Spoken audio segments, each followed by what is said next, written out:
right. I am with our guest this week, a guy that I haven't seen in a while. And when I did, it was across the table and some big hands we're going to talk about on the show. One, Mr. Alec Torelli. How you doing, man? Hey, well, what's up, Chad? Great to be here. Yeah, it's fun to be here. Just gonna chat with you instead of having to compete against you like we did in Poker Night in America, which I guess was Yeah. like 5 years ago now, but I know. Time flies, man. it does. And so yeah, what have you been up to? We're post pandemic for the most part, right? It's still happening, but things are getting a little bit more back to normal. You're in Southern California right now, but you spent most of the pandemic overseas, correct? Yeah, so I was in Italy. For those following me on social, they saw right away I was at ground zero in Italy, which is right where uh, the first cases outside of China were discovered. I was literally 20 miles from that location. And so I knew very quickly that this was going to be big and that was likely going to become something that was global. And so I was raising the alarm bells very early on and saying like, hey guys, look, there's something going on here and this is pretty crazy. So they started to shut down areas of where I was right in the beginning, and the lockdowns in Italy were very strict. So we were kind of stuck in the house for a number of weeks. And we actually had plans to go back to the US, but we canceled our flight because we were kind of uncertain. We're like, what is this thing? Is it safe to travel? I don't know. Let's just wait it out for a couple of weeks. And then, of course, the lockdown happens. And then, we ended up spending all pretty much most of 2020 out there. So I hadn't been back to see family in a long time. So I came back to Southern California and I've been spending some time with family out here, catching up with friends. And the pandemic sort of makes you reshape things and rethink Right. things. So that's become obviously a bigger priority. It was always a big priority, but I feel like there's a little bit more of an intensity and presence in the quality time lately. I'm sure a lot of people feel the same way, and so that's been awesome. And then of course, now with things opening back up, I've been coaching several clients out here in the SoCal area. There's of course a lot of poker here. A lot of went to go play several times at Commerce as well, just to get my fix in. It's been awesome, and been playing online a little bit too, and then been coaching a lot and running our academy during the lockdown as well. It's been very, very popular. A lot of people, I feel like, are at a place in their life where they're like, I've always wanted to try poker. I've always wanted to test something new. Now's the time to do it. And then so of course we've benefited from that being having a poker business program to help people on their poker journey turn it into a profitable side hustle. So a lot of people have come through the academy during this time. So I've been very busy with the coaching and training side of things as well. Yeah, it's interesting that you mentioned the increased business on the training side because during the pandemic, we've seen a boom in online poker when people were Yes. trapped inside. And nobody, I guess I really haven't thought about the ancillary coaching business, which would have experienced a boom too because people are playing online, they want to learn and get better, and so they up their game. Now, tell us a little bit about the training that you do about conscious poker and that whole business aspect. Yeah, so the site was born with the idea that there's two ways to improve at poker. You could be better at playing the game of poker, which is the strategy, the game theory, the technical side, the ranges, the equities, or you can be a better poker player, which is the bankroll management, the mindset, the tilt control, the focus, the discipline, the lifestyle, the routine, the study habits. Now, most people focus exclusively on the former, they neglect the latter. And what we believe is that it's really the marriage of these two things that makes someone a long-term winner. I just had a client I worked with like literally 2 days ago, where session management and tilt control in the mental game was like the core part of what we focused on. He was technically very good at poker. So when I reviewed his hands, he knew very well like what he should and shouldn't be doing. The problem was execution. He knew intellectually the right play, but he wasn't able to make it in real time because there was emotional control. He was tired. He was stuck. He was playing while losing. All these other factors were contributing to him making suboptimal decisions. So we worked on that. And so a lot of what we focus on in the academy and what we try and focus on is help people be better poker players, be better at playing poker, all with the bottom line and the idea of how can they help achieve their long-term goals through poker. So it's a holistic approach. We help people turn poker into a profitable side hustle or a full-time endeavor. We help people build a poker business plan that's sustainable from the ground up, manage their money, focus on the tilt control aspect of things, which games and stakes are right for them, how to study like the pros. And so that's our academy. It's our flagship product. It's been super popular because I feel like it's a unique product in the market that really touches on things that a lot of people know are important, but that isn't really served as much. And so it's been really fun. We really like helping other people on their journey. It's really exciting. People see Well, that light bulb go off, or they get results that they haven't had in sure. months or years. and What kind of, really rewarding. what kind of experience is it? So there's a lot of different training sites out there, right? Some are based on getting that one-on-one, some are more focused on group learning, some are just offering videos and different quizzes and training courses. What is it with you guys? What sort of offerings do you have?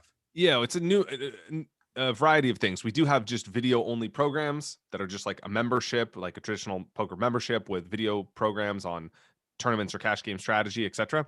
But the academy is really unique because we work together in a number of ways. Number one, it's an 8-week program, so everybody starts at the same time. There's a course calendar, and everybody's anchored to having content come out at the exact same time. And then there's worksheets attached to each module. So everything is very actionable. And it's really meant to help you implement what you've learned and take action and go into the lab and do things to get the results. There's also a forum, which is like a private forum for all members of the community, moderated by myself and a conscious poker coach. And that's where people can get feedback on their worksheets. There's a hand of the day thread. There's an Ask Alec thread that can get questions answered by me and our other coaches, other members in the community from all over the world. And then there's Zoom calls. So we have a group coaching calls. These are all led by me, where I break down the most interesting, significant, and famous hands I've played. I think one of them is the hand that we played together. I talk about my strategy behind it in a way that I don't share anywhere else. And this is a chance for people to come on the Zoom calls and get to know other members, ask questions, and get feedback on their strategy and ask questions to me as well. So there's a number of ways that we work together.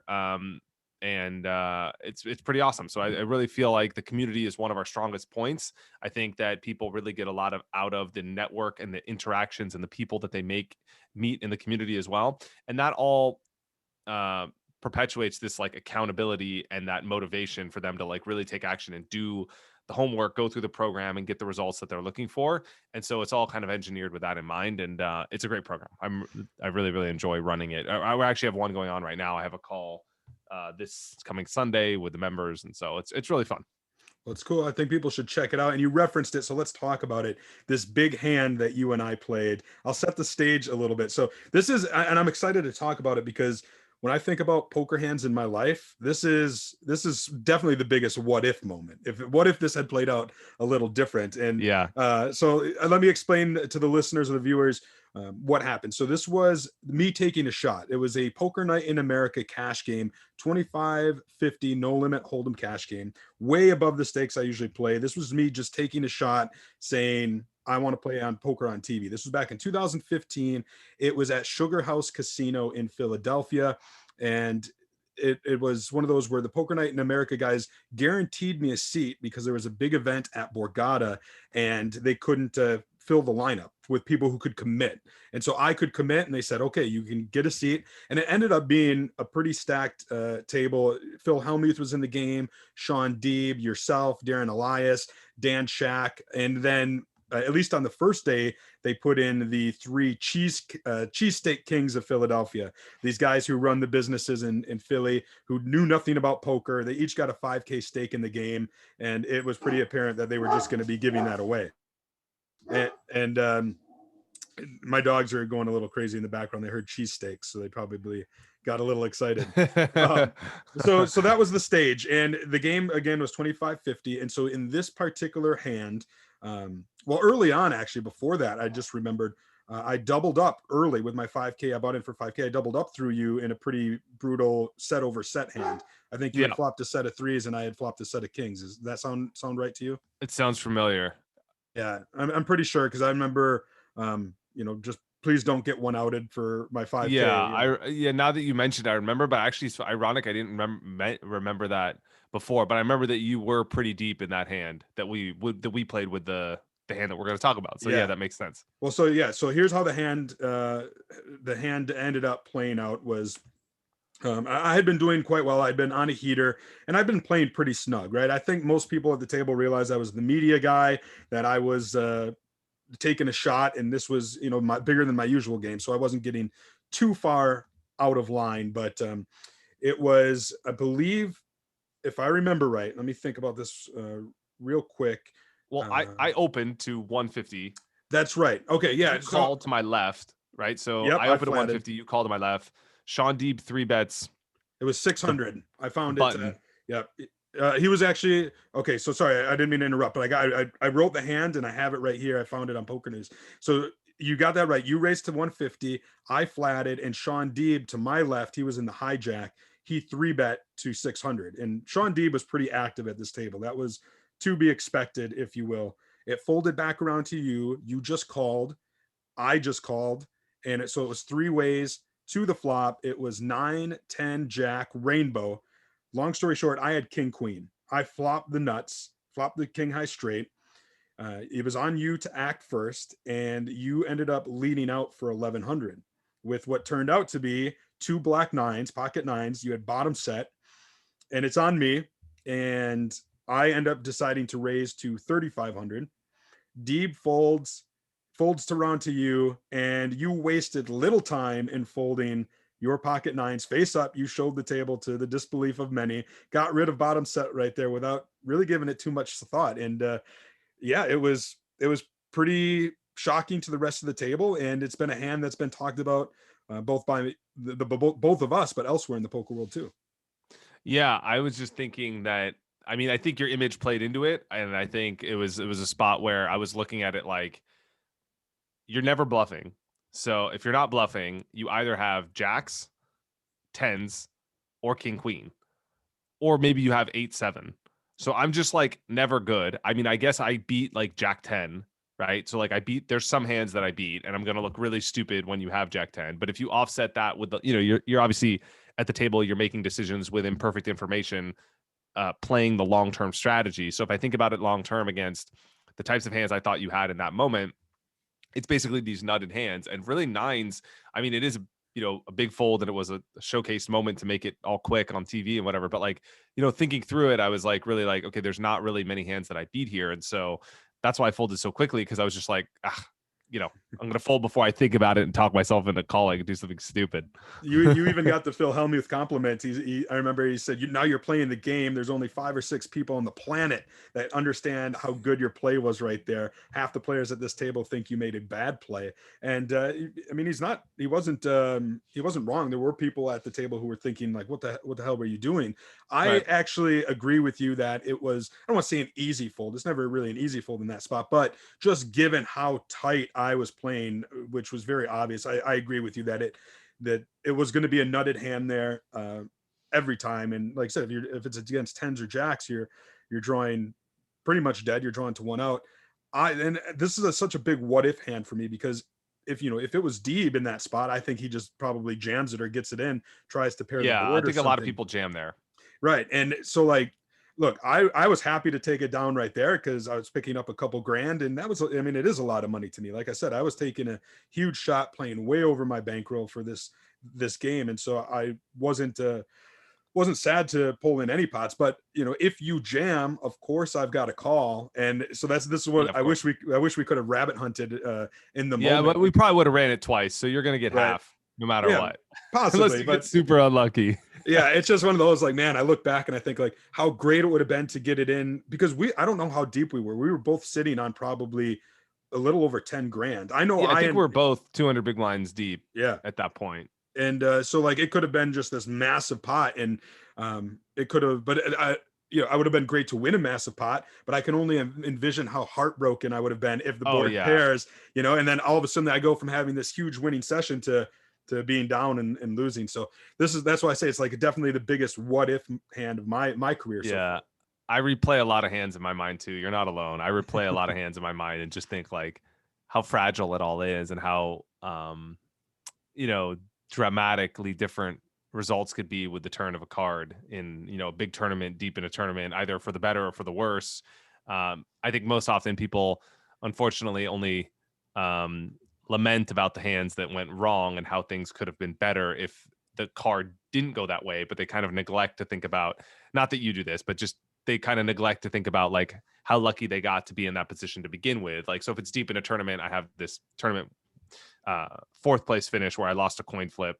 I got 300,000 or something for fourth, and first was over $1 million. So I keep thinking like, I lost a coin flip for $1 million type of feeling, right? Right. Because if I lost to the guy that went on to win, if I won, I would have been chip leader with basically 3 people left. We were basically even stacked, so he basically would have busted. And yeah, like, so I think people don't think about the, like, but then it's important to think about, okay, I got fourth place, but how many coin flips did I win that I don't lament about that got me to that point to begin with, right? And we never think about those. We Right. never reflect on those. So I try and keep myself in check, but I think it's a pretty common thing to do. Yeah. Well, that's certainly a hand that I'll remember. And it was kind of cool that, by you making that fold and doing it so quickly, like it was pretty popular, a little viral in the poker world, if you will. It was much bantered about at the time. Again, this was 5 or 6 years ago now, but it will live on in poker lore as one of those big hands where it was a great fold.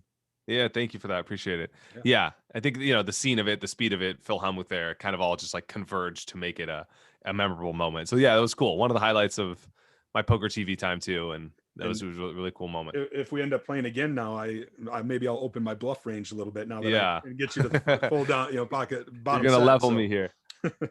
No, that was certainly a fun experience for me. Like I said, getting to play you and some of those other guys, it was just a kind of a dream come true. So hopefully I can play some more poker in the future. But yeah, what about you? What's your plan for poker in the future? The WSOP schedule is out now. We're going to be seeing you in Vegas. I hope so. I've been in the US a while, and I've wanted to travel. And so it's kind of always a dilemma because traveling is sort of going to be opening up and exciting at that time. A lot of beautiful places to go during the fall. And so I'm debating like how to adjust my WSOP schedule. The schedule just came out, of course. So I typically don't plan too far ahead. So I'll typically be like, it'll be like for me, mid-October, and I'll be debating whether I'm going to the main event type of thing. So one of the things that I like the most about poker is the freedom and flexibility that it affords you to have as a lifestyle. And so I really live that to the max, and I don't really make commitments or put things on my calendar that really inhibit my freedom. And I try not to do that in any way. So I'll see how things go. Like a priority for me at the WSOP is going to be playing the main event, because that's always been like a dream of mine as a kid. It's kind of like the one thing in poker that I still want as an accomplishment. Not that I've done everything, but I've done everything that I want personally. So like as a poker player, I still have other ambitions in the poker world and the business world and stuff like that. But like as a player, I think winning the main event would be really cool. Final tabling the main event. So I play every year for that reason. Other tournaments, like playing a 1K side event, just doesn't really check the box for me. It doesn't really appeal. I would like to go out there and, be in Vegas, play some cash games, play some of the high stakes games would be fun. I always have clients that I work with and coaching and people that I meet up with. And there's, of course, one of the cool things about Vegas is that like the entire poker world converges on one city at the same time. So there's a lot of people there that you can meet and catch up with. And that's always fun to do as well. So there's a community aspect of it as well. But those things all happen around the main event. So I think, taking 1 or 2 trips out for, a week each will be great. That's kind of like what I have in mind. But again, it'll be to be determined. We'll just see how things go. I've been really busy with poker scene in LA because like just such a big poker scene out here, and just playing coaching out here has been keeping me busy. So it's been awesome. Well, if there are any listeners out there who are looking to maybe improve their game before the WSOP, what's the best way for them to get information on Conscious Poker, or even if they just want to keep in touch with you or follow your poker exploits, how can they best do that? Yeah, thank you for that. Well, consciouspoker.com, they could download like a free resource to help them get better at hand reading. It's a super important skill that helps you both in tournaments and cash games. So that'll get you into our newsletter. We put a newsletter out every other Monday about called Crush Mondays, with awesome poker content, tips, hand of the day reviews, strategy, quotes, stuff like that.